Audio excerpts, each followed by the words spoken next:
Ce sont des chiffres un peu en demi-teinte, c'est-à-dire qu'on a d'un côté enfin une bonne nouvelle, c'est-à-dire la baisse du nombre de demandeurs d'emploi en catégorie A.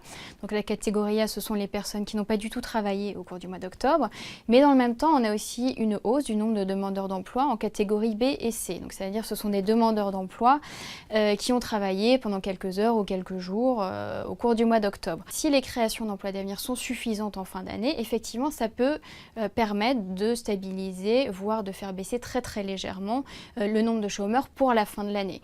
Pour autant, il faut bien être conscient que la situation économique reste trop difficile pour avoir une baisse vraiment durable pour le moment du taux de chômage en France. Et on se rend compte que cette baisse est due essentiellement à la baisse du nombre de chômeurs chez les jeunes, donc chez les moins de 25 ans.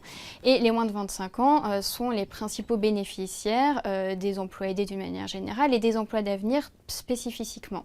Voilà, donc on voit qu'aujourd'hui, on a une montée en puissance des créations d'emplois aidés et des emplois d'avenir en particulier, et qui commence à porter ses fruits. En 2014, toutes les perspectives de croissance restent extrêmement moroses, puisque qu'il s'agisse du gouvernement, de la Commission européenne ou de nos propres prévisions, les prévisions globalement s'étalent entre 0,9 et 1,3% du PIB pour l'année 2014, et on sait que ça c'est trop faible pour faire baisser le chômage. Donc de toute façon, l'emploi privé va continuer à se dégrader en 2014. On voit que dans les arrivées à Pôle emploi, on a une stabilisation maintenant des arrivées pour les fins d'intérim ou pour fin de CDD.